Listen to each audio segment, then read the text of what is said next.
এখন আর আওয়ামী লীগের বিষয়ে গরম গরম বক্তব্য লাভ নাই।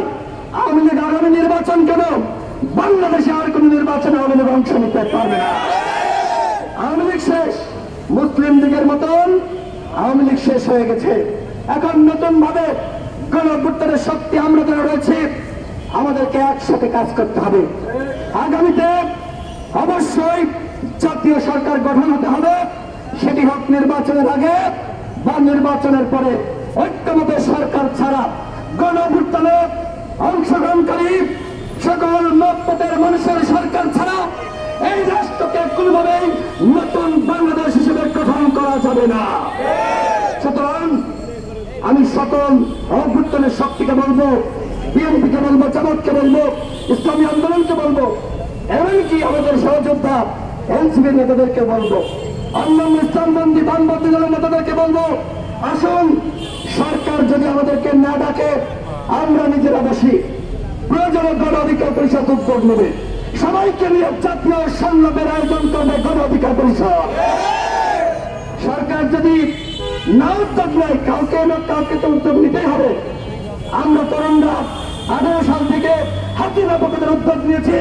26 সালে আমাদের সভাপতি নুরুল হক নূর যখন কেউ কথা বলে নাই, নির্দেশনা দেয় নাই, তখন সে বলেছে সরকারের 90% পতন হয়ে গেছে, 10% ধাক্কা দাও। এখন এই মাস্টার মাইন্ড এসে প্রশ্ন তোলে, আরে নুরুল হক নূরকে, রাশেদ খানকে, মঞ্জুর মাসুদকে, ফারুক হাসানকে, হাসান আল মামুনকে, এখানে বক্তারা বলেছে নুরুল হক নূর যতদিন মার খাইছে তুমি মাস্টার মাইন্ড ততদিন রাজপথে ছিল না। সুতরাং ওই মাস্টার মাইন্ডগিরি এখন আর দেখাইতে এসো না। জনগণ ওই মাস্টার মাইন্ডগিরি কিন্তু ছোটাই দিবে।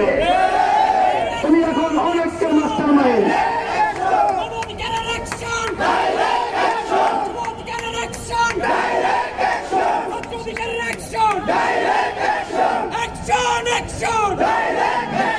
আমার সর্বশেষ কথা,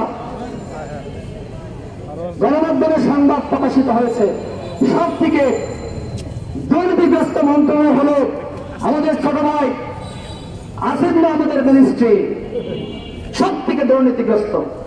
তিনি গণঅভ্যুত্থানের নেতা, শ্রদ্ধা জানাই, স্যালুট করি। গণঅভ্যুত্থানের সময় আমরা একসাথে কাজ করেছি, এখনো তো শিকার যাবে না, অনেক ইতিহাস আছে। এই গণ অধিকার পরিষদের পক্ষ থেকে আমরা বিএনপি সহ অন্যান্য দলকে বলেছিলাম 2018 সালের পুনঃসংস্কার আন্দোলন আমরা নেতৃত্ব দিয়েছি, আমাদের অভিজ্ঞতা রয়েছে। 24 সালে এই আন্দোলন আবার ফিরে এসেছে, কাজে লাগাতে হবে।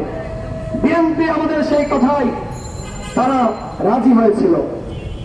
বিএনপির ভারপ্রাপ্ত চেয়ারম্যান জনাব তারেক রহমান তিনি আমাদের যে বক্তব্য সেই বক্তব্য শুনে তিনি গ্রহণ করেছিলেন, তাকে ধন্যবাদ জানাই। বিএনপির স্থায়ী কমিটির সদস্য সালাউদ্দিন আহমেদ, নুরুল হক নূর, রাশেদ খান সহ আমরা একসাথে আলাপ আলোচনা করেছি, একসাথে সমন্বয় করেছি কিভাবে হাসিনার পতন ঘটানো যায়। ছাত্রদের পক্ষ থেকে সর্বপ্রথম আমাকে বলা হয়েছিল, ভাই আপনারা যেহেতু আমাদের সিনিয়র, এই আন্দোলন আপনাদের হাতেই তৈরি, সুতরাং আপনারা দলগুলোকে নামতে বলেন। আমরা আর পারতেছি না, একসময় আন্দোলন বন্ধ হয়ে গেছিল না, তখন তারা বলেছিল। এরপরে রাজনৈতিক দলগুলো রাজপথে নেমে গিয়েছে, সরকারের পতন হয়েছে। বন্ধুরা এখন বলেন, কোন অভ্যুত্থানে কি রাজনৈতিক দলগুলোর ভূমিকা নাই? কোন অভ্যুত্থানে যেভাবে এনসিপির নেতাদের ভূমিকা আছে আমরা অস্বীকার করি না। অন্যান্য সকল দলের যারা ফ্যাসিবাদ বিরোধী লড়াই করেছে সবার ভূমিকা আছে। সুতরাং কৃতিত্ব দেখাতে আসবেন না, ক্রেডিট চিন্তাই করতে আসবেন না। সবার মূল্যায়ন করার দায়িত্ব ছিল আপনাদের, সেটি পারেন নাই। এই কারণে এখন পদত্যাগের দাবি। 10 মাসের মাথায় এসে যুবকে দৌড়াইতে হচ্ছে, না জানি 2 দিন পরে আবার কাশিমপুরে কেরানীগঞ্জে যাওয়া লাগে। আমরা সেটি চাই না, কিন্তু যে দুর্নীতি করেছেন মাত্র 2 দিন পরে কেরানীগঞ্জে কাশিমপুরে গেলেও জনগণ আবার হবে না, প্রতিবাদও করবে না। এই পরিস্থিতি তৈরি করেন না। একজন তো গতকাল ক্ষমা চাইছে,